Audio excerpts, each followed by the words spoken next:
Hello, this is J.N.S, and I'm so excited to do this video in particular because I just published a book today under Knox University for Black Americans, and it's really deep. And we're going to do, just a mini reading of some of the content in the book, and you're actually going to really love it. So you should leave this video feeling better about yourself once the reading is done, with accuracy, not feeling better based on a lie, but feeling better based on the truth. And I'm so excited because this really makes the ancestors proud, well, at least mine.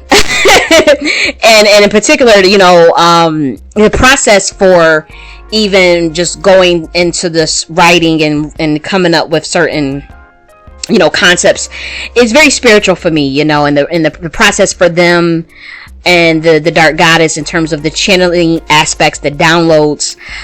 So the message that they give is ultimately for me, is ultimately for my own edification and for my own spirit. But what I do is transmute that and edify them in return by bringing the message to the mass, bringing it to the forefront to Black Americans in the form of research and theories and metaphysics. But that's generally the process for how this stuff comes to be for me. But before we start, I want to show you the book cover because I made this myself, and when I'm done reading to you, the cover will make sense. I promise. Well, I hope.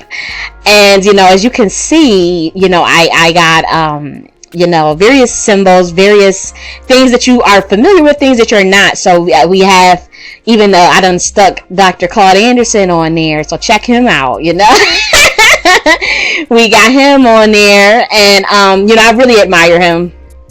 So that's why there's no particular reason why I did that outside of just admiration. And then we have the representation of the union, which is one child, one man, one woman. We have the tree of life.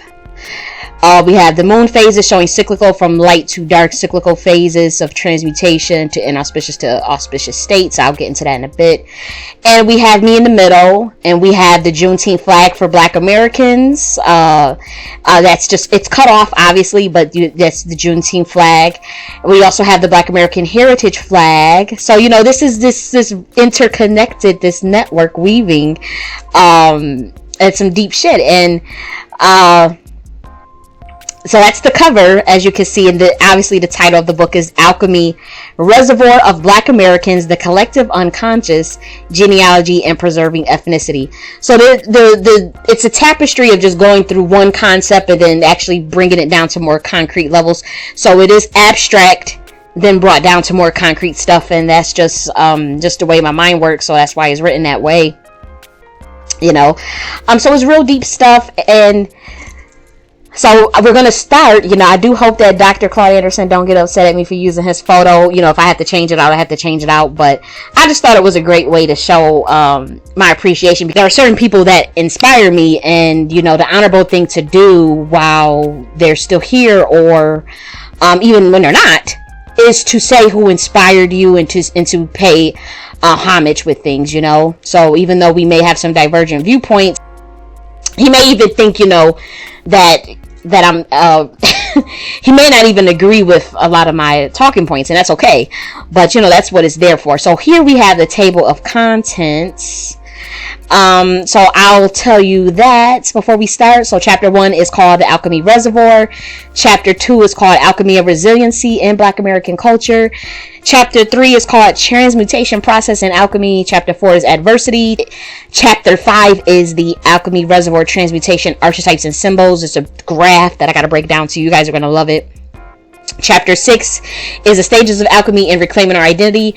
Chapter 7 is gatekeeping, culture, and ethnicity. Chapter 8 is genealogy.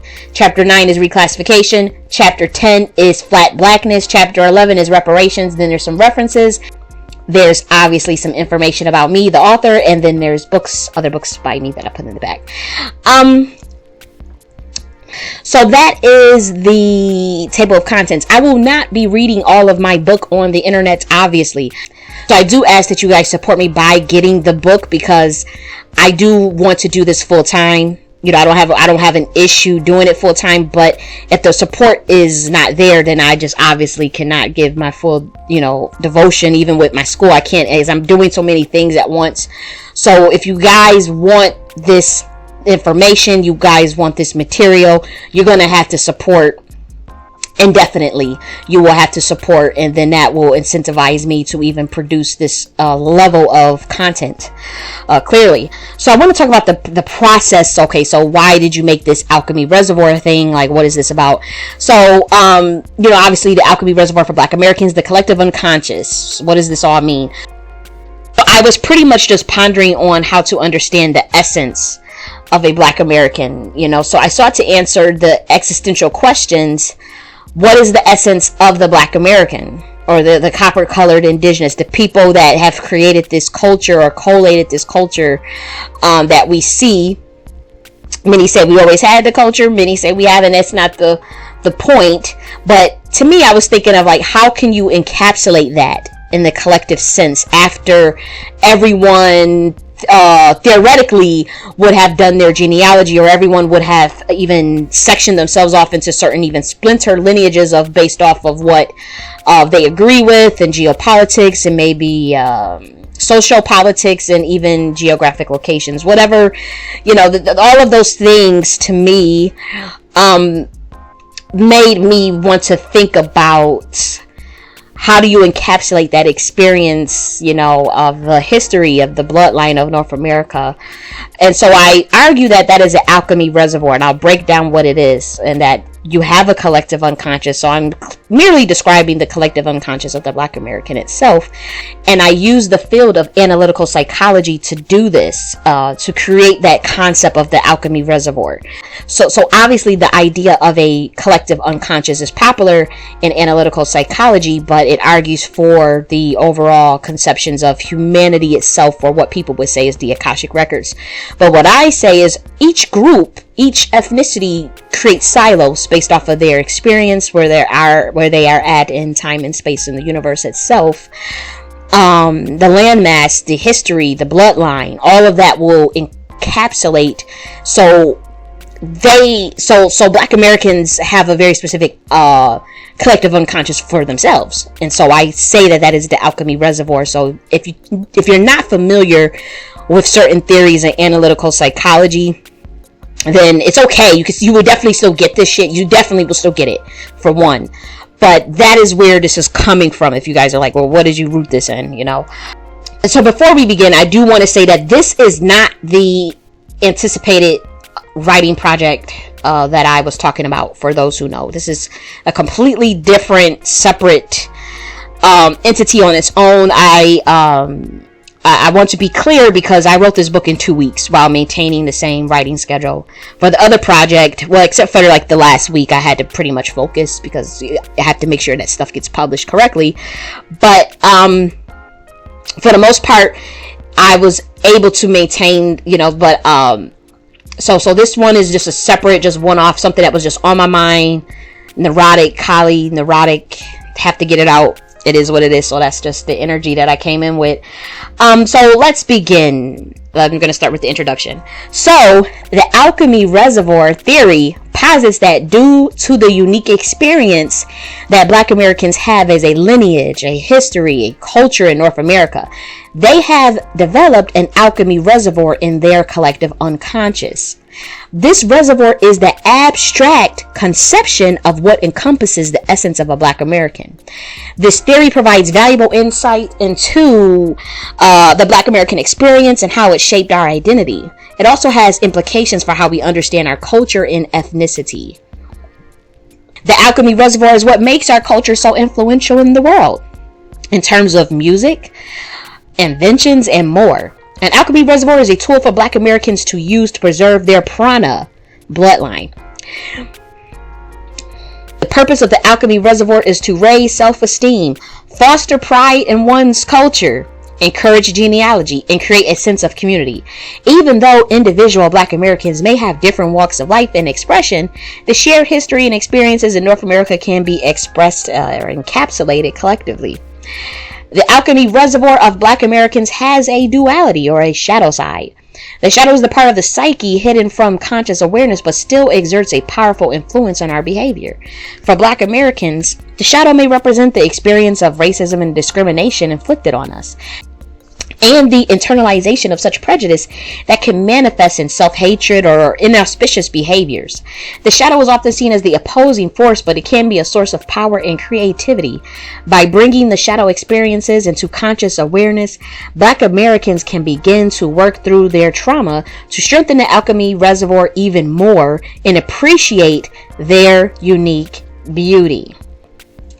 Okay, so what is an alchemy reservoir? So now let's get into that.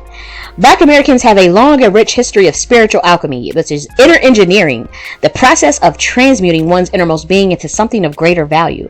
This alchemy has been done through music, dance, art, food, storytelling, and other forms of expression since the beginning of time. When discussing alchemy and the reservoir of energy found within it, it is essential to understand what a reservoir is. So a reservoir is generally a storehouse or container of something, usually water. In the context of the alchemy, a reservoir is where energy is stored and can be accessed by Black Americans. The alchemy reservoir is a collective unconscious of a shared storehouse of knowledge and experience passed down from generation to generation. It is the sum total of our ancestral memories and wisdom, and is what gives us a sense of connection to the past. Let us discuss what the collective unconscious is. So what is the collective unconscious? In analytical psychology, the collective unconscious is the shared psychological inheritance of all humanity. This inheritance includes our basic instincts, drives, and capacities for symbols and archetypes. It is believed that the collective unconscious was a product of evolutionary history. I would even argue that it is the evolution of consciousness itself. Yeah, I go there. We all have inherited certain basic drives and patterns of behavior from our ancestors. These include the need for shelter, food, the desire to reproduce, and survival instinct. The primal patterns or models of human experience are hardwired into our psyches. The collective unconscious is often compared to a vast ocean of knowledge and experience that we all have access to. It is like a hidden mental library that contains the wisdom of the ages.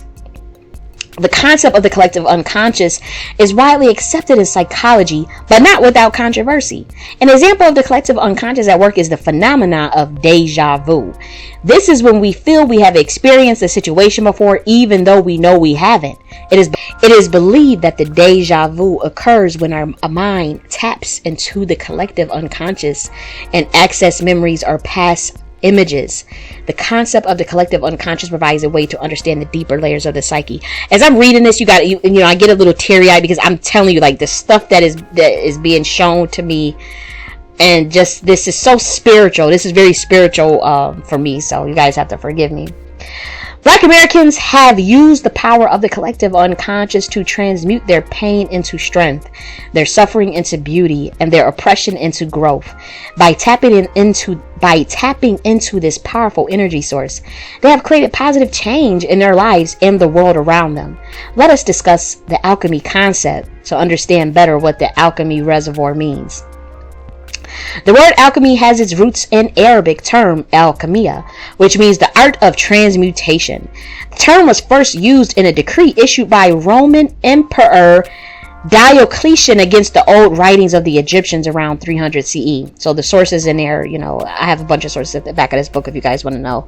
The al prefix appears to arise from the definite article the in Arabic, which is consistent with the word second step on its path to English. This implies that the original art of alchemy would have become known as such was mentioned in these old writings. Still, it may have had a different name until Roman power spread throughout Upper Egypt during Diocletian's suppression of a local revolt and adoption of Roman rules. The first use of the term pharmacy appears to have been around the 6th century BC when it was referred to in trade, potions, and ointments. The origin of pharmacy then would be connected to Chemia rather than Alexandria. Alchemy is an ancient practice that sought to transform base metals into gold or silver. It is also concerned with creating elixirs and potions that supposedly would cure ills and indefinitely extend life. However, the ultimate goal of alchemy, the transmutations of metals, remain elusive. And while some alchemists did create philosopher's stones and elixirs of life, many say that they were hoaxes or frauds. So, you have to give two opposing arguments, like sometimes when you tell the history of something, it's best to just give like, well, what were people saying? Do they agree with that? Do they not agree with that? So the modern practice of alchemy is concerned with spiritual transformation than material gain. It is based on the belief that we can all achieve our highest potential if we learn to balance the four elements within ourselves. So I'm going to skip that part. I'm going to skip that. The goal of spiritual alchemy is to not create some artificial state of perfection. It is about becoming more authentically who we are. Despite its mystical trappings, alchemy was a precursor to modern chemistry. Alchemists made important contributions to our understanding of elements and compounds. Alchemy can also be referred to the transformation of energy. This definition is where the term alchemy reservoir comes from. Again, a reservoir is a place where energy is stored, and alchemy transmutes energy. It is the collective unconscious, the source of all knowledge and creativity of Black Americans in North America. So that is what the Alchemy Reservoir is. So let's continue. The Alchemy Reservoir is vital for understanding the resiliency of Black Americans. It is the source of our strength, power, and ability to adapt and change. The Alchemy Reservoir provides a shared foundation of knowledge and experience that can be drawn upon in times of need. At the same time, the individual unconscious contains the personal memories and experience that make each Black American unique. The Alchemy Reservoir is a key component of Black American culture, and its value lies in its ability to preserve ethnicity. Oh my gosh. The importance is seen in how the Alchemy Reservoir stores and transmutes knowledge about Black American history and experiences. In addition, the Alchemy Reservoir serves as a space for community building and for expression. As such, it is an essential resource for preserving Black American culture. When we preserve our ethnicity, we are maintaining the Alchemy Reservoir. We are preserving our history, our ethnicity, our culture, our way of life. We are preserving the very essence of who we are as Black Americans. Our culture is a source of pride and power that we can draw on during tough times. So now we're going to go on to chapter 2, which is called Alchemy and Resiliency in Black American Culture. Though pain and suffering have been a part of the Black American experience, there has been a long tradition of resiliency in the face of adversity. This resiliency has helped transmute pain into triumph even in the darkest time. One example is how Black Americans have used music to express their experiences and emotions. Music has always been an essential part of Black American culture.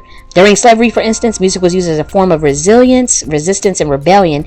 It gave voice to the pain and suffering of people while also providing a sense of hope and unity. More recently, music has remained an important outlet for Black Americans. Through our music, we have addressed issues like racism, police brutality, and reparations. Hip-hop has become a way for young Black Americans to express their experiences and perspectives on the world. Resiliency is another crucial aspect of Black American spiritual alchemy. Resiliency is the ability to bounce back from difficult situations. The resiliency of Black Americans have been evident in how we organize and continue to fight for our human rights. Throughout history, we have stood up against discrimination and we have marched, protested, and even rioted to demand justice. And while the fight is far from over, the progress that has been made is a testament to the strength of Black Americans.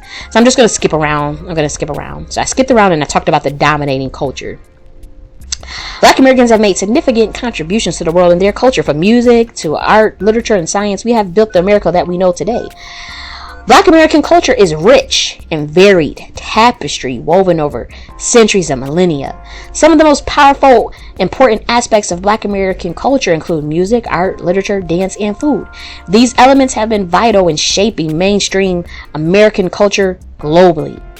This section is just a mere drop in a bucket of the vastness of our culture. Here's a brief overview. So I'm going to skip some parts. Okay, let's see. Yeah, I'm gonna talk about like some of the dances. So genres, I talk about some of the music genres, and then I'm gonna go back. And again, this is not extensive. This is a 2-week project, so this is just something that I drummed up because it was in my spirit to do it. It was in my spirit. But There's something else that I'm working on. This is not it. So let's go about the dances, because this is nostalgic for me. And finally, Black American dance and food are two other elements of our culture that are beloved worldwide. From the graceful movements of the Chicago step to the energetic steps of hip-hop, Black Americans have always been at the forefront of innovative dance styles. When I was younger, I loved doing the heel and toe. The heel and toe is my shit. I ain't gonna hold you. That was the best dance in the world. And I still do that dance. The Cry Baby. The Cry Baby was also my favorite dance, and I was nicknamed Little Kim because I was doing the Cry Baby so much as a kid, and I wasn't even thinking about sex or nothing. I just thought the dance was dope. I ain't gonna hold you. Another dance that I love to do is Lean With It, Rock With It. And this is literally in a book. I'm just going off the rip now, and I'm just going off the dome. I'm not reading anymore. But Lean With It, Rock With It, that was my shit. The Laffy Taffy, Stanky Leg, Cha-Cha Slide. Now Cha-Cha Slide, oh my gosh, like I used to get my hair done. And that song would come on, and I would get my hair braided. Half the hair would be braided, and I remember my family members, they just kept on playing the Cha-Cha Slide over and over again, and it was taking forever to get my hair braided because she would get done with one braid and literally get done with one braid, then get up to go and do the Cha-Cha Slide again, and I would get up too, so it took me forever to get my hair braided when that Cha-Cha Slide came out. Everybody in Buffalo was doing that shit. We loved that shit. That was the best dance that could have ever came out on the planet. So let me go back to reading. Any Dance by Michael Jackson and Aaliyah. Yes, I know all of the dances to Michael Jackson song videos and Aaliyah's videos as well. And when it comes to food, few can resist the tempting flavors of traditional soul food like collard greens, which I eat 3 to 4 times a week, cornbread, sweet potato pie, smoked egg bones, fried chicken, mac and cheese, banana pudding, black eyed peas, or the spicy kick of Cajun cuisine. Some of the most important inventions in American history have come from Black Americans. From 1870 to 1940, Black Americans in the North were 8 times more likely to receive a patent than Black Americans in the South. During this time, with 50,000 patents in total, Black Americans made up for more inventions than any other nationality in the world except England and Germany. It is estimated that Black Americans accounted for just under 50,000 total patents throughout 1870 to 1940 after considering non-decennial years. And the research, we all know that's Brookings Institute, Rothel, Perry, and Andrews 2022. I think they published it in 2020 though. I got this date wrong. I need to change. I have a citation in here that is actually dated wrong, so I gotta go ahead and change that. So I'm not going to read the rest of the chapter. But chapter 3 covers transmutation process and alchemy. Black American spiritual alchemy is the process of transforming adversity into strength and resilience. This transformation occurs through the power of the Alchemy Reservoir, which allows for the transcendence of individual experience. The resiliency is the product of the spiritual alchemy within the collective unconscious. By understanding this process, we can learn to tap into our inner strength and power. The transformation can occur on an individual level, within a community, or even on a societal level. This shared knowledge can be accessed and utilized to transform adversity. Black American culture is that prime example of spiritual alchemy in action. So obviously it's given the things, the traumas that we went through that even bores that culture. And I did skip a bit because we already know the trauma, so I didn't want to go into reading all of that. That's why I skipped that part. So I'm going to go to I'm skipping all of chapter 4. You have to go and support my work, like support me. So I'm skipping chapter 4. Now we're just going to go to chapter 5. This is a really good chapter. I need you to open your mind, and I want you to sit back, roll you up something, get you a drink, do what you gotta do. But I want you to listen to chapter 5. If you don't listen to nothing else that I gotta damn say, okay? So chapter 5 is called Alchemy Reservoir, Transmutation, Archetypes and Symbols. You see the symbol that's on your screen. I know you see it. Okay? So this is what we're gonna be dealing with. I'm gonna explain it to you. But I know it look like a lot, but just give me a moment. Okay? So once an understanding of the alchemy reservoir has been developed, the individual can begin to work on transmuting and preserving it. This is done by taking inauspicious aspects of the alchemy reservoir and transforming them into auspicious ones. The words inauspicious and auspicious is found in my philosophy book. This is very important because I don't like to use the word good and evil or bad and good. Very rarely will you hear me say those terms. I will only say it for the human to understand what I'm saying. I would never say that to describe the phenomenon of duality itself. But before we can break down the Alchemy Reservoir, let us discuss what duality is. And what I mean by that is that's so loaded. That's a whole philosophy. Whew, good God. So the duality of the Alchemy Reservoir is described as, for this book, is supra.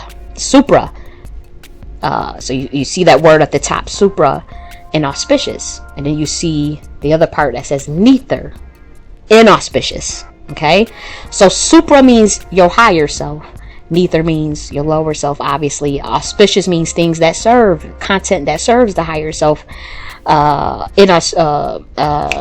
Inauspicious means the content that does not serve the highest self, which serves the lower self, or is the dark night of the soul. And these concepts are found in my philosophy system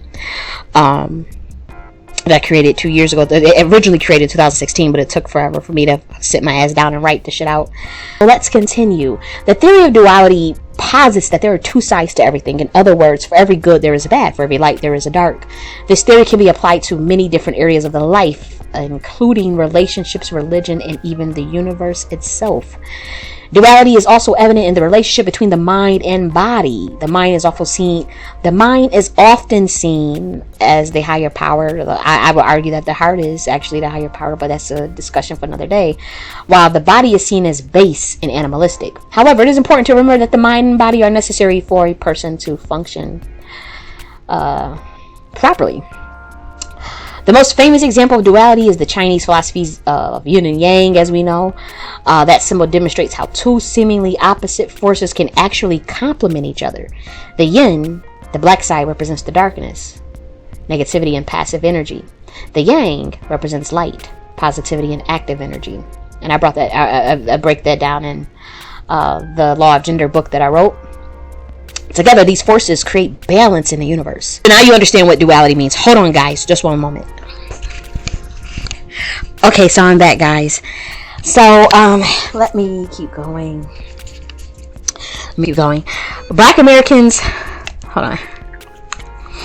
Okay, so I'm back now. Black Americans have long been subjected to the world of duality. Above them has been a racist power structure that has oppressed and exploited them, while below has been a society that Black Americans have often been forced to create to survive. This duality is also present within the Black American community itself, where there are often two very different realities coexisting side by side. The duality of the Black American experience is something that is not often fully understood by those outside the community. It is a complex reality that can be difficult to reconcile. However, it is essential to understand this duality to appreciate the full scope of Black American experience in the land of North America. So now I really want you looking at this symbol. Now I really want you deconstructing this, because this is some deep shit. And I have to say, like, again, this is channeled. This is stuff that's just literally plopped in my damn brain. Like, imagine somebody just taking a flash drive and saying bloop on your brain and download something, and then boom, right, it just come out. So let's look at the symbolic representation of the transmutation process of the Alchemy Reservoir and break each part down. Look at the top of the graphic. So I do explain it for, like, you know, so if you get this already, then forgive me, because I have to explain this in like a way a fifth grader can get it, right? So look at the top of the graphic to see the word supra inauspicious at the top and neither inauspicious at the bottom. Supra is defined as auspicious content that serves our highest self, and neither is defined as inauspicious content that does not help us or serves the lower self. The circular arrows represent the evolution and transformation from auspicious states to inauspicious states. Let's look at the left top corner to see the words expression of beauty, joy, and wisdom. Do you see those words on top of your screen right now? Go point to it right now. Let me see your finger pointing at it. Okay, there we go. The blue pie represents the polished product of the transmutation process. It is the accumulation of content that serves our highest self, or what society would refer to as good. The blue pie lists all of our accomplishments, including music genre creation, hip-hop, blues, jazz, gospel, country, R&B, the technology inventions, the 50,000 patents, the artwork, the Black American scholars, the community-based enterprise, the businesses, family reunion, genealogy, soul food, the Queen Mothership, family building, loyalty, stellar athletes, and more. Pretty much anything or content, things that are in this third dimensional realm, well, fifth dimensional, for those who dare, even seventh, but dimensional, the content that makes us feel good. Any content that makes you feel good, that is in tune with nature and evolves humanity for the better, it goes in the blue pie. So this is not just an exhaustive list, obviously. You can add things in there. The green pie represents the external things, the external content that impact Black Americans in an attempt to hinder the expression of beauty, joy, and wisdom. The green pie consists of our historical traumas in North America, systemic racism, benign neglect, exploitation of our culture, being labeled with subject status that engenders racist policies, enslavement, and more.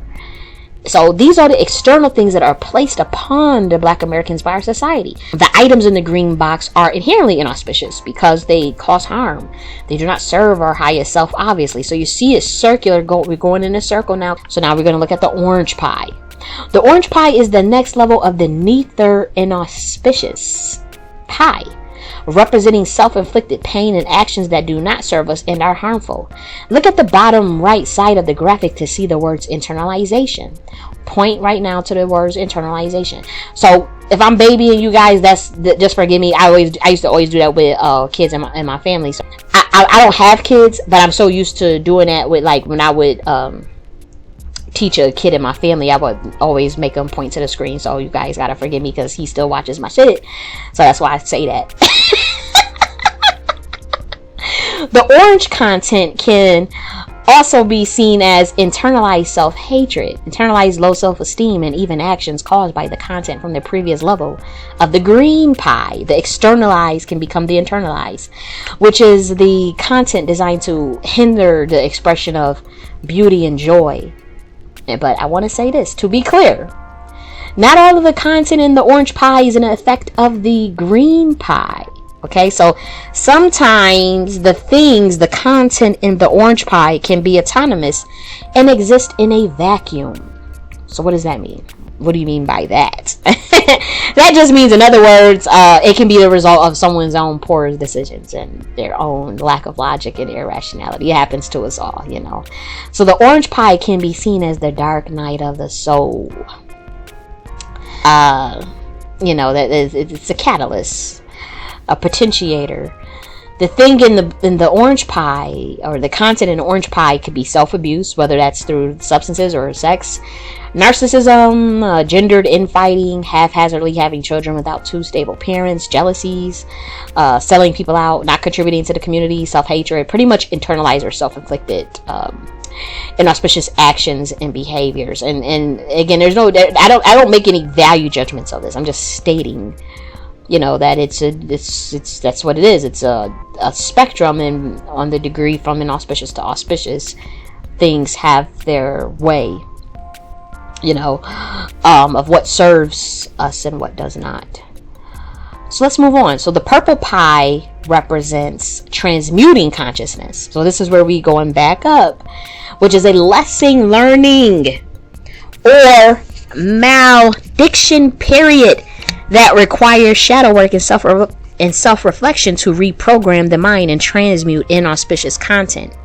It is discovering the self anew through spiritual practices, building community, and creating a new way. In Jungian psychology, the shadow is a part of the unconscious that contains all of the qualities and impulses that we repress because they are considered undesirable. The repression includes positive and negative attributes such as creativity and rage. The shadow also has a dark side, which contains our fears and insecurity. The shadow is often seen as an auspicious force, but can be a source of power and creativity. And that shadow has a dual nature. So you see it going up. You see we going back up to the blue. Once you get through that dark night of the soul, that's the process of when you go to the purple pie, when you're transmuting that consciousness, when you're doing the meditative practices and shit like that. And on the one hand, it obviously represents the pain and suffering from the centuries of oppression and racism. And on the other hand, it contains the strength and resilience that have been forged in the face of these challenges. Remember, it is also essential to become aware of one's unconscious. This can be done through introspection and self-analysis. By working to bring the shadow into consciousness, Black Americans can access its power and use it to create positive change in their lives and the world around them. Only then can we journey towards wholeness. Think of the purple pie as the incubation period before the polished product and the expression of the beauty, joy, and wisdom. That's again in the blue pie. So this alchemy reservoir is ever evolving. It's cyclical. It's dualistic. You can add things to it. It's evolving. That's why you see the circle going around like the snake eating its tail. You can see it just going around and around. You get the point. The alchemy reservoir is a tool for self-development used to help gain introspection, self-awareness, and transcendence. Whew, you guys don't understand how spiritual this is for me, so you have to, this is a lot to channel through. This abstraction can be used to create change within oneself and in the Black American community. The duality of the alchemy reservoir is what makes it so powerful. On the one side, it can be used as a mirror to reflect on oneself. Right? This blue pie this symbol that I showed you can be used to reflect on yourself. What changes need to be made? You could fill this out yourself, and just for your personal life. You don't have to think about it collectively. You can just use this shit and go through that process of internalization, external, the dark night of the soul, back to the malediction period, back to the expression of beauty. And so it's collective, but it's also individual. So you need to understand that. And on the other side, it can be used as a tool to help others see their potential and assist in their journey of self-development.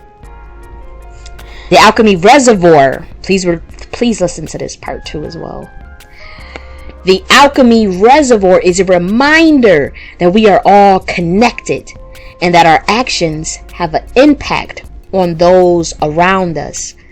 Through this connection, we can create change within ourselves and the community.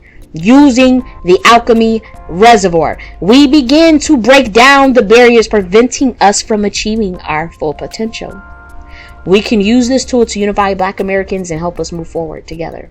All that infighting shit, bullshit y'all be doing. I'm on a whole nother dimension. I can't even relate to it. I see y'all as the same. I love you all the same. I can't get to it. People look at me away because of that, but I can't see what you guys are. When y'all get into that thing and y'all be going at it like cats and dogs, it might be entertaining. In my lower self, I get a little, be like, oh shit, so-and-so said this, so-and-so a bad motherfucker. I see all that shit behind the scenes. I don't comment on it, but I see everything. But sometimes I can't relate to it. It's just merely me seeing you guys work through the growing pains of something. That's literally what I see it as. I don't make any value judgments of it. I don't say, oh, you need to stop. Look what y'all doing. Da, da, da. I just can't relate to it. You know what I mean? That's all I'm saying. But that part that I just read to you, that was channeled. That was clearly channeled information, and I need you guys to understand that part. And this part as well. The final step in this process is integrating the transformed self into the community. This action is done by sharing the new self with others and participating in the community. The goal is to create a more whole self that is in harmony with the universe. Once an understanding of the collective unconscious has been developed, the individual can begin to work on transmuting it. This work is done by taking negative aspects of the collective unconscious and transforming them into positive ones. So again, this little chart right here, very powerful.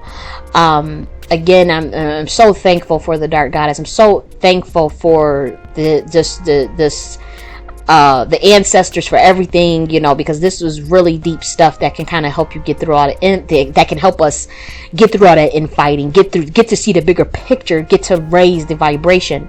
But let's keep going. I'm going to skip all of chapter 6. I am skipping all of chapter 6. We're going to go on to chapter 7. Gatekeeping, culture, and ethnicity. So, you know, I'm controversial with this one. You know, people, you know, I love everybody. I really do. But, you know, we got to gatekeep.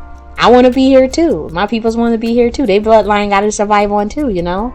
It's called the selfish gene for those who into the I can't even get into that, y'all. That's too far above y'all head. That I can't even get into that. Y'all not even gonna understand what the fuck I'm talking about. So never mind.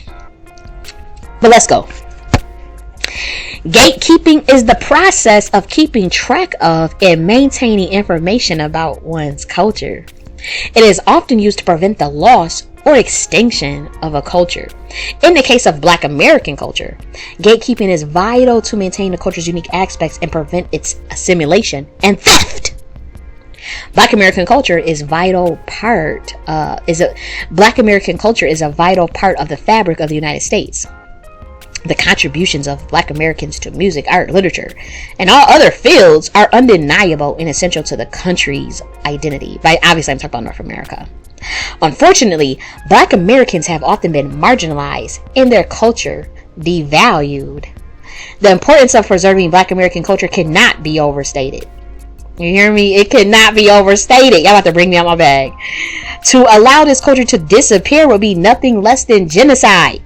It is therefore incumbent upon Black Americans to do everything in their power to preserve it.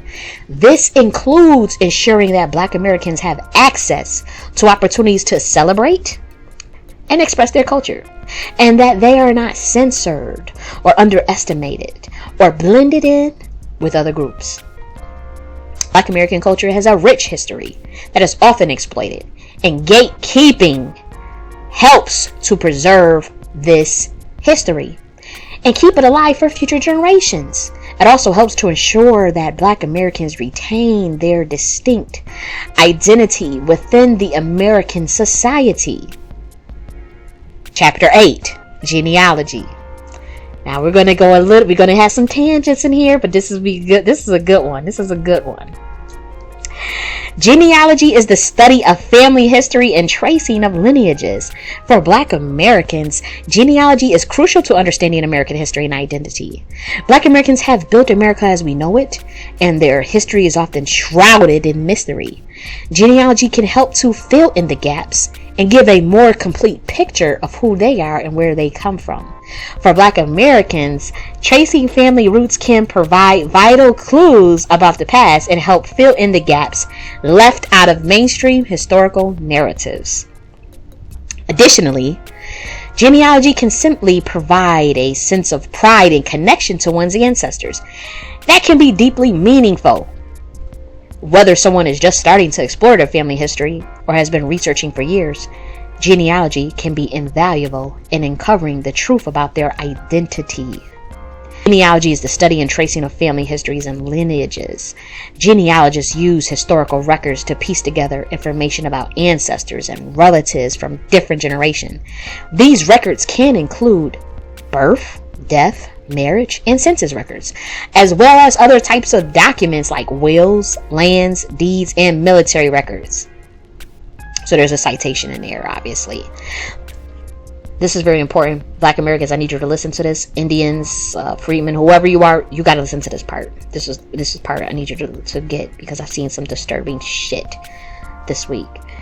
The first systematic attempt to collect and publish genealogical data in North America, which does not include oral history, was made in the early 19th century by John Farmer. He was born 1789, 1838. You can look up the source and read that research if you guys want.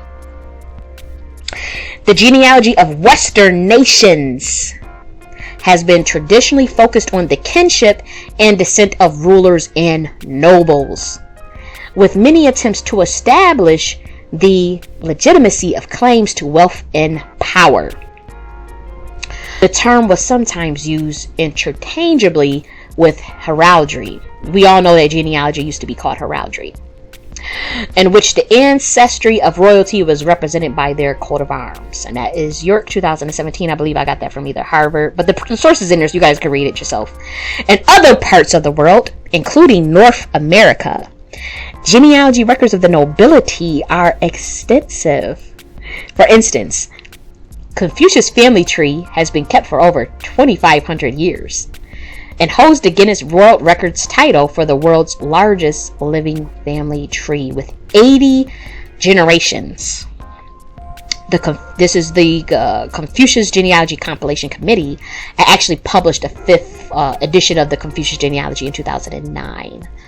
So the nobility class obviously has these records. But the reason why I say this, because this is very important, and I'll explain to you why this is very important. To the Black American, when pretty much this is what your response needs to be when people ask for your genealogy records before 1619, or when they try to force you to produce a record from the 1400s proving that you're from North America, or proving that you're an Indian, and all this stupid shit that they ask. Give me a record from the 1400s to prove that you were an Indian. You say, bitch, no. Nobody got a record unless you're from the noble class. Nobody has a record prior to 1619 when it comes to North America, particularly unless you're from a royal bloodline. Whether you're an Indian, you're a Blackamoor, you're an African, you're an Asian, whatever. I just told you all parts of the world. Like I've seen even in a nobility class. If you look at some of the genealogy of the nobility class in Africa, people like to clown Africa and make it seem like they don't be keeping no records of their nobility. I've seen it for myself. The shit is public information. They can go back a good 1,000, 2,000, 1,500 years like it's nothing. So this is not just, the nobility in, say, like Europe or China or North America. This is actually all over the world. When they tell you that you don't have any records before, the 1619s or, before 1776 or whatever, when they try to play you, they think they got you hung up. You just simply say, well, only the nobility class had coat of arms or heraldry of the bloodline, because they had to preserve that bloodline. So you don't sit and argue with someone for 4 hours. Well, you could just bring up the history of heraldry itself in North America. You could just bring up the heraldry of the nobility class for all across the world and make a case that, well, if you're not a part of that bloodline, then you wouldn't have any records. That's all you have to say. And particularly for the genealogy in North America, we have a records not just of the actual people, but you have to start to, that's what I talked about when I said methodology. When I said you don't have a methodology, it's harder to fight with your mind if you don't understand methodology. Once you got that, you end a 7-hour conversation in fucking 5 minutes. Okay? You say, bitch, let's discuss the history of genealogy itself. How it started, who the names involved. Let's break down that, because that's also something that you got to get down pat. When your value proposition is genealogy, if your value proposition is genealogy, you need to understand how the field itself came into existence. In each landmass. It don't have to take long. We're talking about like a month, 2 months, of research. You don't have to be sitting there for years or anything. But if you are one of those people that can go back into the 1400s, the 1500s, then you have a bloodline. You have a royal bloodline, most likely, whether that's from North America or Europe. And I'm saying that because I know that you watch my videos. I know that you watch my content. I know you watch my shit, and that's okay. Nothing wrong with that. So I'm saying this to you because I already know you're watching the shit. So that's how you end that. You want to go and study the actual history of genealogy itself and how it came to be in North America. And I want to say this to you as well. Be honorable in everything that you do. Be honorable in everything that you do. Because you may think that I have not noticed that. You may think that I don't notice that I release a video and then the next day I hear you use a talking point out of that video. Pretty much out of context. It's like, oh, you discovered a new word, so you say it over and over again. Do not think that I don't take timestamps of who said what first and then who. Do not think that that's gone unnoticed. Do not think, and you see just from what I wrote, this was 2 weeks. I wrote this in 2 weeks. You would have had a friend for life had you would have been honorable. You let your crew block me from entering this space because I said I wasn't going to abandon Black Americans. I wanted to support them. You claim you didn't know. Maybe you didn't, maybe you did. You lack the business etiquette or the respect for me. It's either you lack business etiquette, or if you do got business etiquette, then you just don't respect me. So you didn't handle it right. If you didn't know, you did not handle that right. The fact that what makes me think that you did know is because of the way that you handled it. And again, I'm not the type of nigga that sits idle. You know how you have these other women claiming that you screwed them, and that you did this and you took this concept and all that. You won't do that to me. You see what I just did in 2 weeks on your ass. You know the conversations that we had in private. I did this in 2 weeks. You would have had a friend for life had you been honorable. Nobody trying to cause no harm, nobody trying to take nothing. I told you my intentions were pure. I was brought in. Y'all niggas came to me. I did not come to y'all. I was not checking for it. I thought it was cool, but let's be clear. Y'all came to me. That's a fact, and I can prove it. If I'm saying it, that means I can prove it. I can prove it. So be honorable. Do not think that it's going unnoticed, because the words that you say or the concepts that you pick up are stuff that is copyrighted in books, for one. So you might think that, a lot of the public don't know this yet, but I have the books that were written 2 years ago. I also have I also can prove that the content was produced around 2016 and stuff. These are not new concepts. So when you are getting gung-ho happy after you watch my video because I'm smaller or whatever you think, I'm a woman, whatever it is, and you think you could just go on and then the very next day and then say something over and over again, usually out of context. It's out of context. It's overstated. Through your ego, you have this. I can tell you, you had this disdain for me, even though you shielded it. And maybe if I'm interpreting that wrong, then I will apologize. But I honestly felt that you had. I honestly could feel that. You could feel when a motherfucker don't really fuck with you. You could feel that shit, and that's why I backed off, because I'm like, I don't think like that. Like, that shit is. I was hurtful. I ain't gonna hold you, because I have a lot of love in my heart for the people. So when that community brought me in, I'm ready. I'm like, okay, I'm ready to be a vessel to help. Motherfucker said they want a book done. Tell me the name of there was a room that was open. We were all supposed to be planning to do stuff. I offered services. Nothing gets done. I'm not idle like that. I can't. My mind don't work that way. You say you're gonna do something, we do it. If you're gonna do something, we gonna do it. So be honorable. Because do not think that there is not timestamps, that there is not record keeping. Okay? And I do want you to know that I'm not even upset. I do think that there's a way to come back from all of this. Maybe in another lifetime, maybe down the road, I'm not sure. But I will say that you have a lot of self-reflecting to do, and that it has not gone unnoticed that I have been taking full-blown concepts from my videos and trying to introduce them as your own, but these concepts are in copyrighted books, and then the timestamps are not adding up. So what are you doing here? It's like, do you not think that I'm the type of motherfucker that's gonna really keep track of those things? So yes, I'm very sweet, I'm very kind, I'm one of the most loving people that you will meet.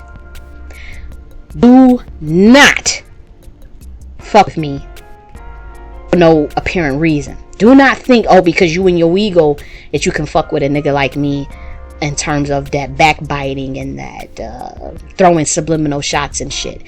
If you want to challenge me, say my name, put it in the title. I told you I don't fucking mind. Shit, I haven't tore up a nigga ass in a minute.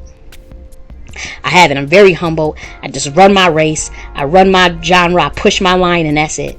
I don't fuck with nobody. I don't sit up here and go at nobody. If I came at somebody, I bet you believe there is documented history of them coming for me first. You will really never see me be a messy ass bitch. The motherfucker would have had to just literally disrespect. You would have had to violate me in order for me to go carrying on, bringing you up and putting you, unless I'm just joking around or something. Most of the time I'm fucking around, you know. But if not, if I do come from you, if I do come for you, oh, you came for me first, you know. And you've been doing little shady shit. And it's all good. Because your ass getting tagged, and it's all good. It's all good. I'll just say that. I want to get back to what I was saying. What I want you to take from this is that when people try to corner you, see, here I am still giving your ass. Let me take that. That's why you're so upset at teachers.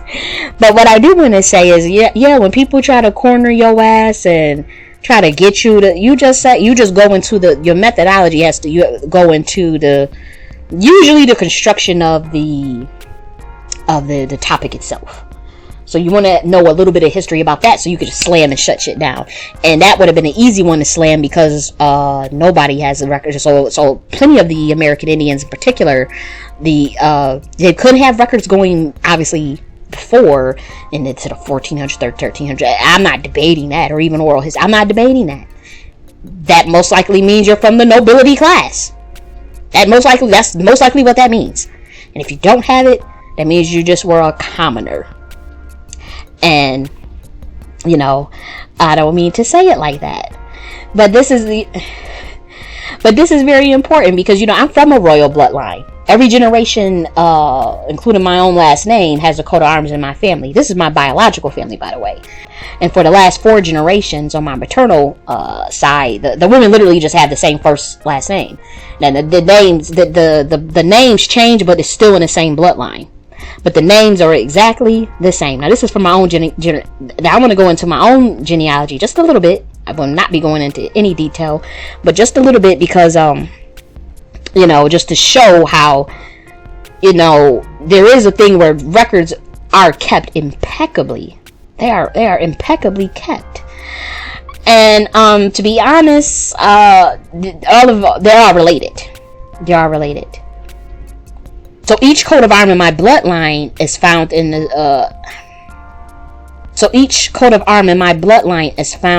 the Sir Bernard Burke's General Armory, the Ulster King of Arms in 1884. Now we all know the Ulster King of Arms. Is a genealogy book. It's a record book. Sir Bernard Burke's General is a genealogist. So my current name, my mom's maiden name are in this book. My dad's name, all of my generations before that are in this fucking book. And Bernard is the surname of several of my grandparents. So shout out to Saint Bernard de Clairvaux, who founded the Order of the Cistercians. And I'll just say that. I'll just leave it at that. Okay? But my current name, my dad's name, my mom's name, and even, you guys know I'm adopted. All of our names are in the Royal Treasury at Winchester from the 13th century. The Domesday book. They even passed down some of the first names. My mom's first and last name is in that book. Even from the 1500s, 1300s. Like, it's literally like the names are just passed around. And this is just me doing genealogy. I don't know if I'm stepping on anybody's toes or anything. I was just doing genealogy. The Indians say do the genealogy. I just listen to them do the genealogy. So my dad's name is obviously in that book too. But from the 13th century, when the king was not traveling around with the book, it was housed in Westminster, at the palace, and then in the abbey. So from about 1600, this book in particular was kept in an ironclad chest, reinforced with iron straps. The chest had 3 different locks, the keys to which were divided between 3 different officials, so that can only be opened with the consent of all 3. You see that? So this is all my biological side, but in my on my mom and my father's side, all generations, including my adopted family. My sixth grand, and I'm just going to go back and I'm just going to go into the genealogy just a little bit more, and we're going to get back to reading, because a lot of people, they always wanted to know who I was. Like, it was a big thing, you know, like, oh, we don't know your tribe and we don't know who you are, you still didn't talk about your genealogy. There's very good reasons for that, obviously. My sixth great grandmother on my paternal side is Phillips. So obviously Phillips were the ancient Britons that inhabited the hills and the moors of Wales. The clan, not necessarily the surname, is descended from Maximus, the Briton Roman emperor, from 383 until his death in 388, and also as well as the King of Britain. I have to say that we all know by now that the American Indians, they promote the genealogy, and there's also another push for lineage. But in terms of like this rampant push for genealogy, that was something that I personally learned from the Clubhouse group. There was a group on Clubhouse, was called Truth and Higher Learning, and the founder had came and she heard me speaking, and they brought me into that. You know, they came in and said, hey, you know, I heard you speak in another room, you know, we can tell our people you need to do your genealogy, and we'll work with you to do it. So everyone knows that American Indians have this obsession with genealogy. It's not a bad thing. Not at all. So I decided to do my own. Because my mom and a sector of my family have been saying that they are Indian. So I did find some relatives buried on Indian burial grounds in a city literally called Indian Town into the 1920s. Where the Pashatanki and the Yapamim, and these are clans from the Algonquins, obviously. This is very devastating things to talk about, because I know stuff that I just cannot say right at this time. That what happened in Curatek. You know what happened to the tribes if they in this area with the Tuscarora Wars was fought right in the area where some of my peoples are still buried. So it's very emotional. But yeah, some of them are buried on those grounds, and the town was what they called Indian Town. But the death certificates is what's interesting, because they may have lived their life saying colored or Negro, but the death certificate would say Indian. So that was very interesting to see that shit in my own record. So it was clearly there's some interesting shit going on. And I did notice some of them refusing to put black on the documents. I did see some of that. So I was chuckling to myself, because it reminded me of how some of the way people act today with they just can't get past black, you know. So I saw some of that. But there are more Moors in my bloodline. This was all hidden. There's not one person that will discuss genealogy with me except my biological mom. So I had to put everything together myself. And if it was not for that community harping on that, coming to get, that's why there's no coincidences. There is nothing left under chance. Like, that was divine providence, because the shit that that opened up that opened up Pandora's box, literally. And they have no idea. The world would probably never have I'm not sure. I'm not fucking sure. But I do owe that to that community. And I want to give credit where credit is due. You give credit where credit is due. They had some pretty good scholars. They ran some good people off. I want to say that. And that's something that is for a discussion for another day. But now some of these people have ran some good people off. It was not the whole community. And a lot of things will never get in the public unless I am fucked with. I kept a lot of shit under wraps for the sake of keeping that community together. And I didn't go to the public when a lot of bullshit was going on. People blocking motherfuckers because they feel threatened and all this shit, and they don't have really no good reason for why they did it, but that's why they really did it, and I can prove that's why they really did it. If I said it, I can prove it. Okay? I want to give credit to where credit is due, because that community damn near stopped the time loop. You stopped the time loop, and I'm gonna go over people's head right now, but it is what it is. And I'm not initiated into anything. If there was something I was not supposed to share, I didn't get the fucking memo. I didn't get the memo of anything. So I believe I can talk about this. You know, every time I bring up genealogy though to my pops, he bang on me. Every time I say, hey, I found some genealogy, motherfucker say you gotta go. Bangs on me. And now I know my dad loves me, because any other time he listened to me talk for hours about bullshit. He listened to me talk about the queen mothership and all my wild ideas and wild theories. My dad will sit and listen to me. My dad has always told me how brilliant I am. My dad has always gassed my head up with that. And you guys know I'm adopted, but they was always in my life throughout the adoption. There was never a time where they blocked me from seeing my parents. But any other time, but as soon as I mention anything about damn genealogy, you want to hang up. So obviously I stopped bringing it up, and I had to do everything on my own. What's really strange, you guys know I was in a foster care system for 4 years, and that my foster mother ended up adopting me.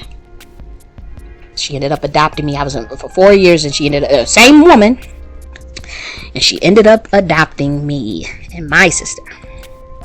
And she never kept me away from my mom and my dad. Even after she died, I was always with my mom and my dad on the weekends. After family, you go hang with your father and your mother for the weekends, or for, you know, the Christmas break, the holidays, whatever. So someone felt it necessary to keep this same bloodline together. I don't know who did it, how it happened, but I went to someone who had my same bloodline.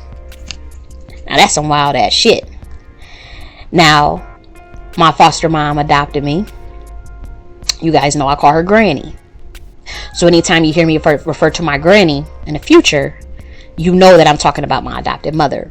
Now, she adopted me when she was an elder. She was pushing 60 when she got us, which is why we call her Granny. And she was old enough to be, obviously, my mom and my dad's mother. And yeah, so I think I will stop there. Let me see. I'm just trying to channel to make sure that I'm not revealing too much, because again, all this shit, this was just done through the power of genealogy. When I tell you, if I was to tell you about my time in foster care, in terms of how the social workers and the counselors and the judges were treating us, that I think you'll be able to follow more of what I'm saying. Like the stories, the way I was treated in foster care. I literally thought that it was Christmas every day, in terms of some of the things that the social workers and even my granny. But I'll say this and I'll move on. The social workers, they would pick us up from school a lot. The social worker would bring us Christmas gifts. Like when it was Christmas time, we got big ass motherfucking bags of good ass Christmas gifts, and that's not what my granny bought us from Toys R Us. This was in addition to what my granny got us for Toys R Us. And I have stories and stories for days, but I gotta hurry up to get back to the reading.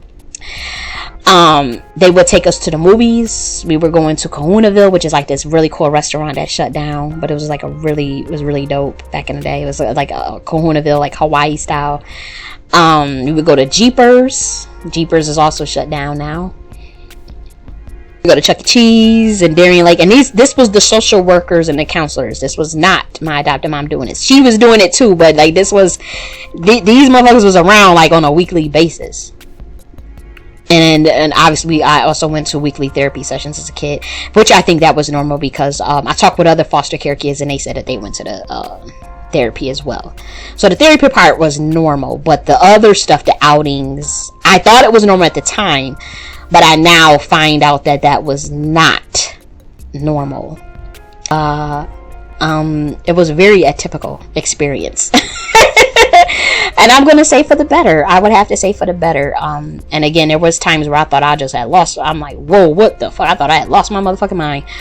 It was for the better. You know, my mom caught on to things. My mom is extremely spiritual, intuitive. She caught on this stuff and tried to call stuff out, and got labeled. And everybody just, honestly, I just grew up thinking, I thought all that stuff was normal. And I didn't know anything about anything. I don't know. I had to do my own genealogy. So, But yeah, genealogy is powerful. It is very powerful. So listen to the Indigenous when they say that. Because again, I haven't told much of anything. People can, I guess they could dissect what I said and put some things together, but I have not said pretty much anything. And regardless where you land on the board, you cannot find that type of information through a DNA test. Just a little bit that I do know now. And so you guys know a little bit about me and why I push a hard line against reclassification and ethnocide. Because when they label us African American and all this other shit, and they tell us you this, you that, I know I'm not no fucking African. Not. The Moors, okay, whatever. They may have, what they from, but they push a line, and they push a line the way they push it. It is what it is. So I hope I'm not stepping on anybody's toes again. I'm just talking about my genealogy. I didn't know shit. Nobody talks to me about nothing. So I just did my genealogy. And there's this thing in the Indigenous community where you share your genealogy. People share their genealogy with me. People share their fucking bloodlines with me. We talking going back 6 generations. They tell me 8th generations, 10th generations going back. And they share that stuff with me. And I'm very grateful for them doing that. I think that's very beautiful. Telling me their story. Telling me where their ancestors are from. And that is so beautiful to me. But the reason why I never show mine, because I know people were kind of looking, I could feel the energy like, well, when the fuck you gonna tell us where you from? When we get to hear you tell. It's been a long time, spend a year and then they keep that to myself. And it was because I had to protect that, And I don't even know if I gave y'all too much, just a little bit that I gave y'all. But I was left out of the loop of shit. So I apologize if I'm stepping on people's toes. I know that the players that be already know this stuff. They knew that since I was a project kid in the hood. It is what it is. I don't know the intricacies of what I tapped into when I did my genealogy. I'll say that. And again, I was left out of the loop of I didn't get the memo of things, so I don't know. So me sharing this is just me trying to just share it, but I don't know if you know what I mean. But that is why I got spooked as I was doing this research, and I just didn't necessarily. I didn't know, because again, everybody acts like it's like, I'm telling you, like, people bang on me when I bring this shit up in my family. Bang on me. Like, click, down tone, click. So this is some deeper shit. The only folk, what's interesting, listen to this part. What's fucking interesting is the only folk that do listen to me for hours with this shit in my bloodline, my family, is the ones that say they Indians. Hey, you can take that how the fuck you will. I don't give a fuck. The only ones that will sit and have a conversation with me on the phone, or have made an effort, I have family members that I don't really even talk to, but that went and called around, went down south, called, like, acting a fool about this stuff. They happen to be the ones that say they Indians. But the other motherfuckers that's the Moors, get banged on. Bang! So I say that to say, genealogy is very fucking powerful, and I see that through myself. I only told y'all a snippet. If I was to get into the world, like, I mean, my mind, when I say my mind, still split in half. Because I do want to give you some resources. So let's go back. Tracing lineages is not an easy task, but there are many resources available to help. The internet has made it easier than ever to access genealogical records. There are also many books and databases that can be consulted. The key is to start with what you know and to work your way back from there. With patience and perseverance, anyone can uncover their family's history. Genealogy is a powerful tool that can help Black Americans connect with their past and build a stronger sense of identity. It can also help living relatives connect with each other and share information about their shared ancestry. Genealogy can also be useful for medical purposes, as it can help identify genetic disorders that run in families when you observe the cause of death on the death certificates. There are many ways to go about doing genealogical research. One can start by talking to older relatives and gathering information from family records and stories. Another way is to use online databases and resources, or to visit local archives and libraries. No matter what method you use, genealogy can be a fun and fascinating way to learn about your family history. Identity and bloodline are critical for Black Americans to preserve their ethnicity and culture. A sense of self and community are intrinsic to the human experience and for Black Americans. This can only be cultivated by understanding where they come from. In a world that often tries to erase or ignore the contributions of Black Americans, genealogy is a powerful way to celebrate and preserve our rich heritage. In addition to providing personal connections to the past, genealogy can also help Black Americans connect with each other. By sharing information about our ancestors, we can create a collective history that is richer and more complete than any one individual's story. Development of the internet in the late 20th century led to a renewed interest in genealogy, as people could suddenly connect with distant relatives and access a wealth of previously unavailable records. So here are several different online resources available for those interested in researching their family history. So obviously we have ancestry.com. That one is a big one. We have findagrave.com. You have the Library of Congress.com. You have the National Archives and Records Administration, which is the nationalarchives.com. You have myheritage.com. You have the Oklahoma Historical Society, which is okhistory.org. You have accessgenealogy.com. You have familysearch.org, which is free, so that's good. You have nativeamericanroots.com. You have genie.com. Another source that would be helpful is the Illinois African American Genealogy. So that one is the accessgenealogy.com, and then what you will put in is like the African American genealogy part. But all the links up to these websites are in my book. You have the Black American Genealogy, which is afrogenese.com. You have the military records that you can all go through, which is fo3.com. And you have the family tree, which is wikitree.com. And so I want to give some more resources for Black Americans who find census records with copper-colored Indigenous ties, obviously the Indigenous community. So here are some resources that you can use. If you go to the Oklahoma Historical Society, you can just click on like American Indian Ancestry, and what will happen is you will see a list of resources. So you see the Dow's Final Rolls, you'll see the Hastings Township Plats of the Creek Nation, you'll see the Moors, the Seminole Roll, and Land Guide. You'll see the removal of restriction, and you see the Cherokee Freedman applications. And some other resources, they have the 1896 application for enrollments of the 5 tribes. You can look on that. You can see the American Indian Archives Index for the various tribes. You can see the Indian Agency employees. This is like the official register of the U.S., as well as individual Indian files, plain tribes. So other rolls, though, besides the Dow rolls that you can use, is the Wallace rolls of Cherokee Freedmen. You have the Baker's rolls. You obviously have the Cherokee Registry. You just go to CherokeeRegistry.com. You have the Kern Clifton rolls, Gian Miller rolls, and then you have like individual money accounts. So the IIM program that was regulated by 25 Code of the Federal Regulations. So it pretty much just shows like some financial assistance and social services for like children and elderly and families. So it was a memorandum of understanding between the Bureau of Indian Affairs and the Office of Trust Funds Management.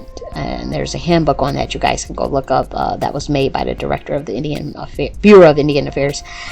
And then the last resource I'm going to give you is the Uniform Commercial Code. This is pretty much this is a law. So it's UCC 1-308. So it addresses the concept of reservation of rights concerning contract terms and understanding contracts. Yeah, for those who find that they may have some indigenous roots. Some of you may not find that.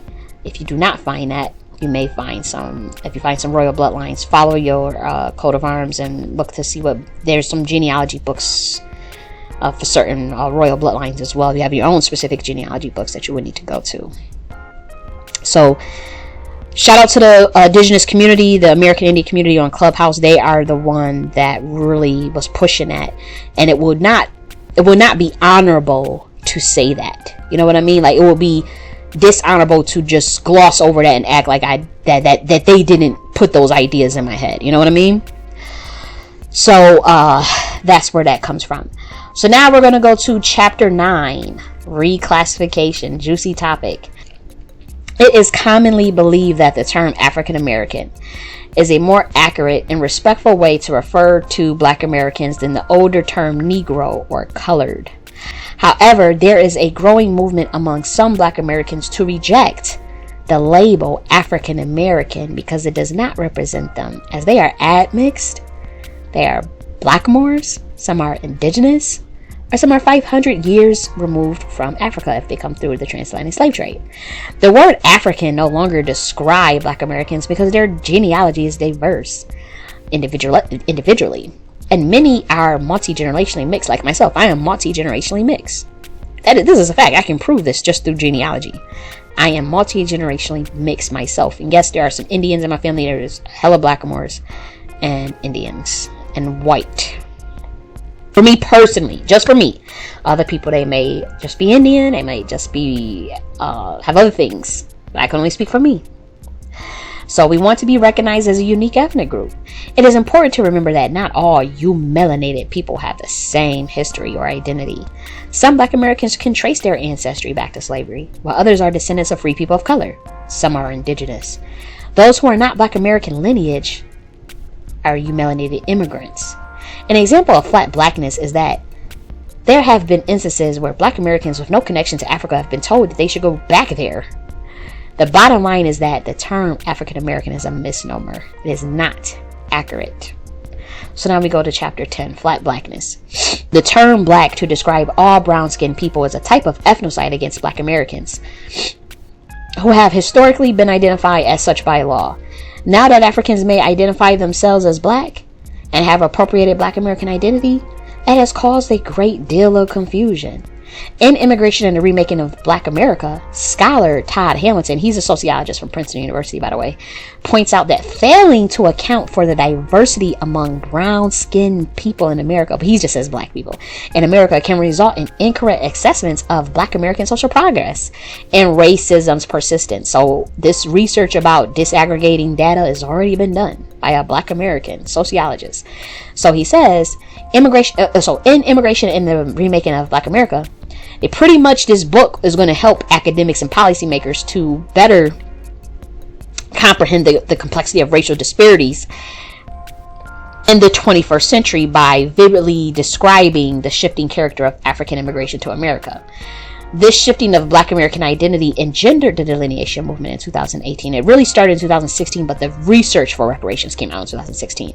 2018 is when this push for delineation and lineage really started to pick up, and I've seen some evidence of who was there even pushing it. And that was the main reason many Black Americans wanted, to call for delineation, disaggregation, a new federal classification, whatever.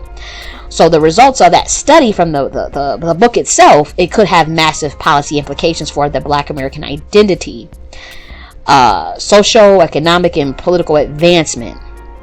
Flat blackness blends Black Americans with African immigrants who just arrived in the United States without connection to North America. It is a way of taking away Black Americans' unique lineage. The term Black is a federal classification that is an American sociopolitical construct. While the term Black may be used in other parts of the world, it does not have the same meaning or connotation as it does in America, according to many Black Americans I have talked to. Black Americans have always been proud of their culture and have worked hard to create a unique identity within a larger American society. Black Americans are the only group in the world with Black on their birth certificate. It was meant as a status, but they continue to keep their humanity and culture and thrive. There is no history of anyone else in the world including the term Black on their birth records as a form of identity, nor have they ever identified with their race and skin color, but rather their tribe and kinship. In America, the term Black has always been associated with Black Americans, and this is the group most often associated with the term. So I put that in there because, again, a lot of people, a lot of talking points get circulated in the social media shit.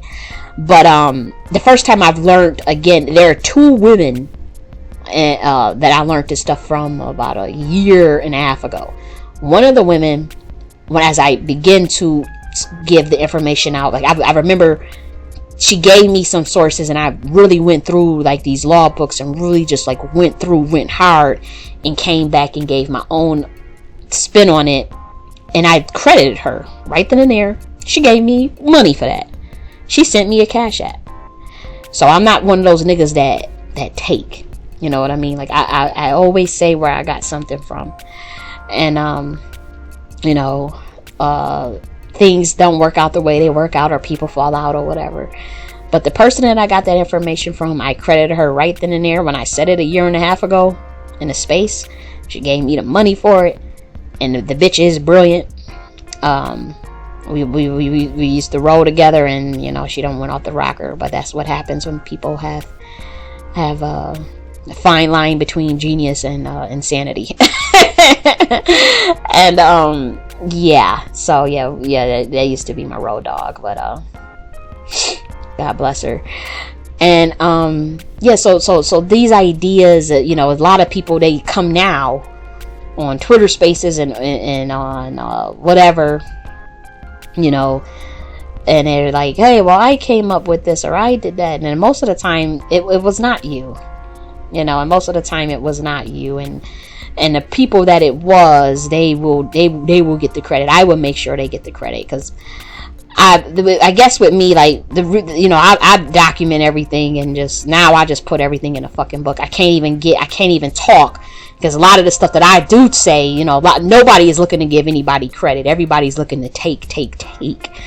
And so to avoid that, the best way to get around that is to keep your shit to yourself and put it in a book, or if you can put it on and get timestamps on stuff. But the best way is just write a fucking book, and in that way, and get it copyrighted. And that way, can't nobody say, oh, you know, you said this and I said that. I'm like, that's why the person that's watching my shit and then picking up a term and getting all excited about it and going on his channel and saying it, and you're saying it all out of context. The stuff is documented in the book, but then again, I just document when I put it out, then when you put it out. So be honorable.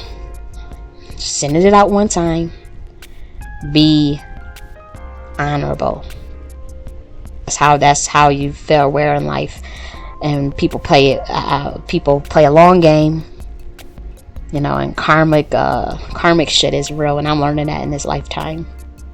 Karmic stuff it's a very serious thing. You do not want to fuck with certain people if they didn't come for you, and they just been nothing but good to you.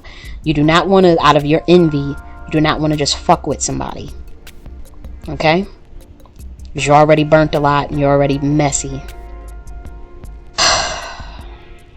So now we're going to go to chapter 11. Reparations. Isn't that a good chapter to have? And I say that, y'all say that's the best chapter. Is that what you say over there? This is the last chapter and we're almost done. So the case for reparations for Black Americans have been building since the abolition of slavery. In recent months, the topic has resurfaced in the national conversation, with lawmakers and presidential candidates considering the idea of providing some form of compensation to American descendants of enslaved people. One way to approach this issue is through genealogy. Genealogy can help Black Americans determine if their ancestors were free people of color or enslaved. If it can be shown that an ancestor was enslaved, or they suffered the effects of Black codes and Jim Crow, this justifies receiving cash reparations. But yeah. So second, genealogy can help establish the location where an individual's ancestors were enslaved. This part is important because it can help to identify which plantations or slave owners may be responsible for the enslavement of an ancestor. Lastly, genealogy can help to establish the identity of an individual's ancestors. This step is important because it can help provide a sense of connection and pride for Black Americans who may feel disconnected from their history, like I once did. Now, I want you guys to listen to this part because now we're about to be done. It is so important for Black Americans to love themselves and their culture. Our community has so much beauty and we must preserve it. Our culture has been through so much and we have overcome so much. We are strong, resilient, and beautiful. And we must remember that. We must love ourselves because if we don't, no one else will. That's some deep ass shit. I want to read that again. We must love ourselves because if we don't, no one else will. And we must never forget where we come from or what we have been through. We are the descendants of alchemists and genius. We have a rich history and a bright future, and we must never forget that. Remember to be an expression of beauty, joy, and wisdom. Remember what you saw in the blue pie? What the blue pie say? Expression of beauty, joy, and wisdom. So remember, this is literally what the book, how the book ends. Remember to be an expression of beauty, joy, and wisdom. Love you, Queen Mother Kali J.N.S. So, and then there's sources. There's the reference section. So I want y'all to go and get this book, because I did skip over. I did not read this whole thing to you. This was a very quick project. This was something that was on my soul. The Alchemy Reservoir. The Alchemy Reservoir. So this is how you encapsulate the essence of the Black American after everyone has their individual story, because everyone they're going to do their genealogy, and they're going to have different stories, and those who go, they're going to be different paths that people take within that, and that's fine. But there is a huge growing amount of Black Americans who say, well, how do you encapsulate that to the collective level? I'm one of those people that appreciates that. I'm one of those people that do see the value in a collective level. There are people that don't. They're not wrong for wanting to preserve their own bloodline. And I guess with me, because I see different folk falling out the tree, maybe that's just my own thing. But I do not judge anyone that says, look, I'm just an Indian and I want to just be just with Indians, or I'm just a Freedman, I want to be just with Freedmans, and whatever. People do their own thing. For those who are just Moors, whatever. But that is what I want to say. The Alchemy Reservoir. Remember what the Alchemy Reservoir is. Support my work so I can do this full time. And that is what I have for you today. I think this was very deep shit. I really do. I think that, even just this book cover, is deep. It's some deep shit that was channeled through me. So I want you to get that and to keep that in your mind. I really want you to study that pie chart where you see that how that cyclical stage of the transmutation process of going from inauspicious states to auspicious states, back to inauspicious states, auspicious states, and so like that right there, I can guarantee you is helpful for understanding the process of what we have went through, and how it's evolving, and how it's cyclical, how it's dualistic. That can also, when people ask me as far as like the level of my involvement in all of this, and there are people that don't understand it. There are people that just think I'm wasting time, and that I lost my mind, and I'm wasting time, and that you can't, niggas ain't gonna listen to you. They don't like when, whatever, people, but whatever people say, and people don't listen to you, and people, they don't like, it can discourage motherfuckers, because there is a difference in who gets the mic in this community. There are people that have the mic that whatever, it is what it is. With me, I never really was concerned with that. I was always concerned with resonance. So it's like, who is on this wavelength? Let's build. If you're not, more peace to you. Not, if you're not, I'll tear you down. It's just more peace to you. So that's the school of thought that I come from, and then what I see people are doing with me in particular, people that I thought were cool, and people that I was just looking to build community with, when I see how they was trying to ice me out, and then still the next day they go in, they watch my shit and then just go and repeat some talking point, and it's not. So I'm like, so I see why you go hard like that, because you gotta sit and listen to something. You gotta listen to the fucking more. So I get it. And that bloodline that is in me can be very agitating for some people. I understand that, and it's fascinating, but it's very agitating. So I get that, but I'm letting you know now that I do see everything, and that lost opportunity. I told you that, squandered opportunity. Would have had a friend for life. Loyalty is everything to me. That's what I was raised on. That's what, people, they may get on me because I'm from the hood or whatever, but it's like, shit. Don't think that the hood elsewhere is like the same in Buffalo. that meets the eye. It is what it is. You have people that just do not want to move out. Buffalo is extremely racist. You will have motherfuckers that will not leave the hood. When I got adopted, I lived middle class. And I have friends. I have a friend a family friend that still to this day, they were in the hood making $250,000 a year, on 2 homes, and they still wouldn't motherfucking leave. This is how traumatizing and racist this fucking city is, where you would just sit your ass. And it's like, what? To this day, I'm like, well, why didn't you? She had the same thing she'd been saying for 22 years. Never wanted to move out. I never wanted to go around in other areas. I wanted to do something for my community. This is what people would say in Buffalo. I'm telling you. You would hear people say, why didn't you leave? You walk past people. I did not want to. And I got some stories for you that will really shake you to your core, man. One of them last black-owned stores over there by where that True Bethel is.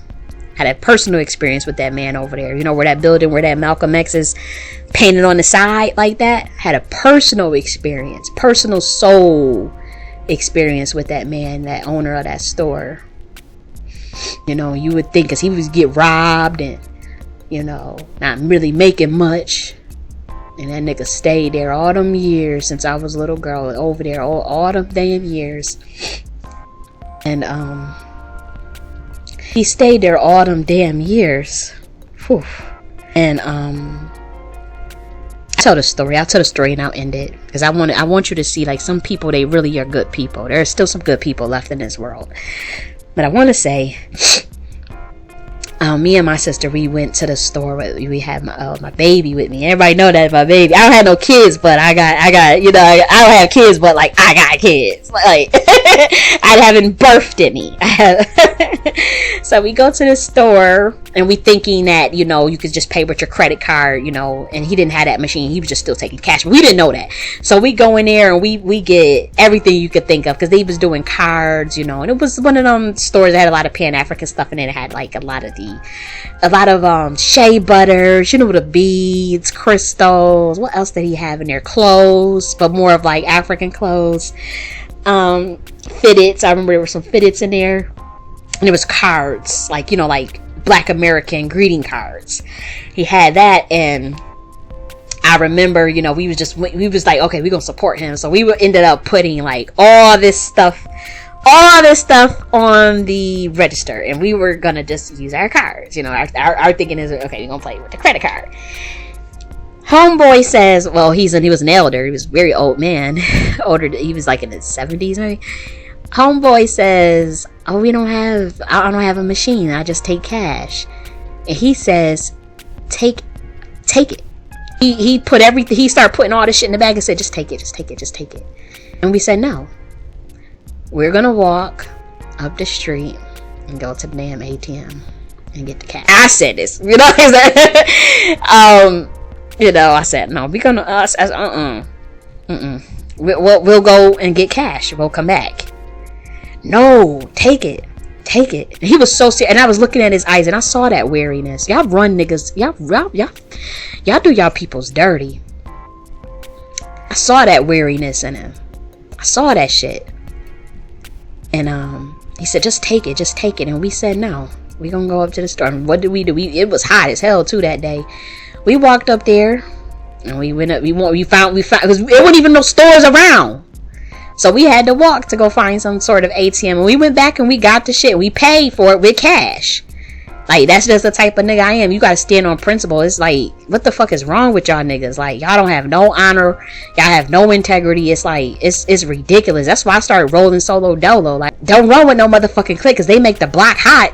And you gotta answer for what another motherfucker said or did. And you don't even feel that way. I learned that the hard motherfucking way too. Rolling with niggas you thinking, and they just run their motherfucking mouth messy as hell and fuck shit up, and then you gotta run behind them. Hell no. I run a tight ship. I'm like, nah, if I came for you, it's because you came for me. I don't just sit up here and just, cause pop shit, cause they doing that, they got that project and all that. That stupid ass childish shit. I ain't got time for all of that. Just sitting up there gossiping around a motherfucker hours on end, got a video, and I can't relate to that shit. I can't. That's weird. You know, so yeah, I'm like, I can't. Yeah, y'all out of order. Y'all out of order, like motherfucker. And that man over there, you know, that was and that man over there that had that store. I'm gonna tell you this: when we were driving, when we were on the bus at the time, this was when I was real young. Like I was about 19, 18. Or I was very young, and I might have even been younger. If I'm being honest, I might have even been younger than that when this happened. We were on the bus, and little homeboy, the little high schoolers, you know, they like to act a fool.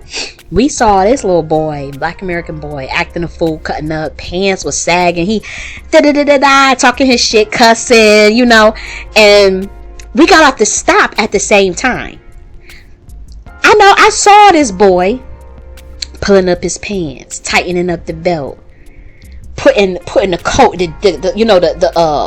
the book bag on properly, and going to that man's shop because he was working there for a little couple hours. And I remember because we walked in there together, and we were getting to that shop, to the black owned shop, you know, with the it's in Buffalo. You guys, everybody knows what I'm talking about. He walked in there and got some act right. When I say he was so, oh my gosh, you like a transformation like no other. I'm like, you was just on that bus acting a fucking fool, cussing motherfuckers, pants, acting a damn fool. But when he got up in that man's shop, oh, you would thought he Malcolm X. The way he was walking, yes sir, no sir. And I was looking at him. I remember looking at him like, really? He grabbed that broom. He knew he grabbed that broom too. He had that broom. He grabbed the broom and just started sweeping. And that was the same experience, you know, when we started shopping and putting the stuff on it. And he says he didn't have the credit card machine, and we went to go get some cash. That was that whole situation. But it's like that kind of look that I see in that eyes and that connection that I felt with that man. I've only felt it a couple of times. Y'all wear motherfuckers out. I ain't gonna be like that. I'm letting you know this right now. I don't have that fortitude, and I don't come from that. I don't have that. I demand respect, and I'm like, y'all motherfuckers ain't gonna be running around here doing all that janky ass shit to me. That man was gonna give us all that stuff for free. Just take it. Just take it. Nah, you don't give niggas all that stuff for free. How many years did he been doing that? Nah. We gonna go and get you some cash. Because that's fair. That's energy transaction. That's fair.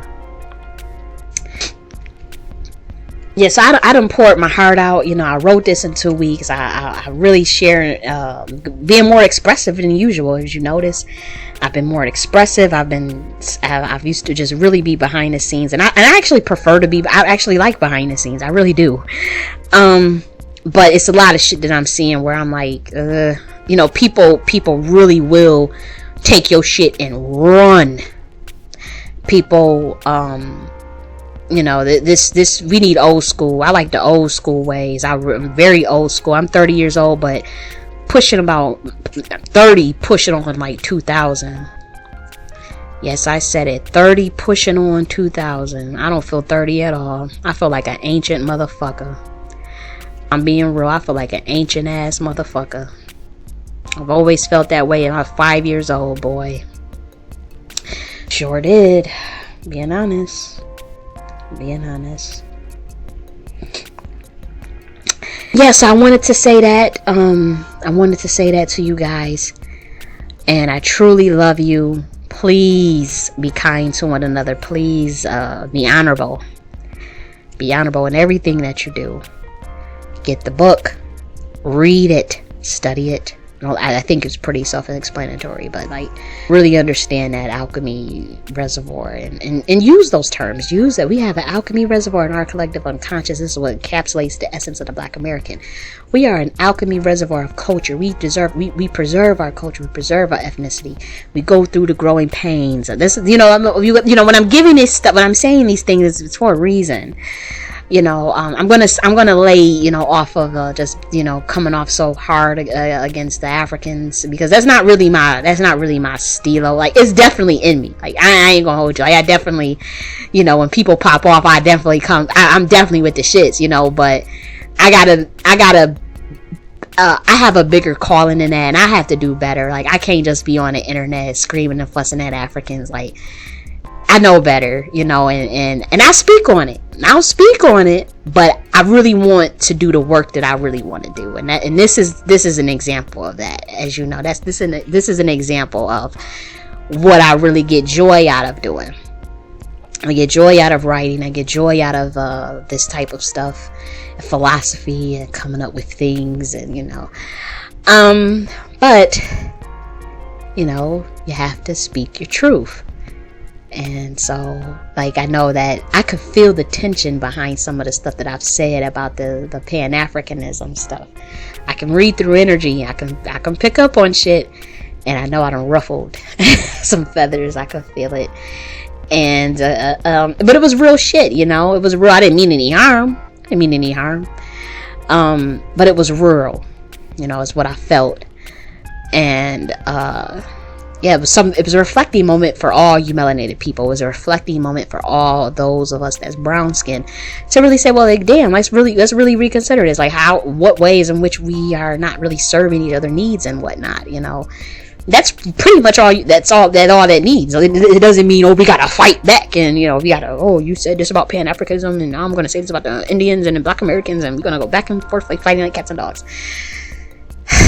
That's what you took from it, then, you know, very low level stuff. Then unfortunately, then that was not what I meant for anyone to take from that.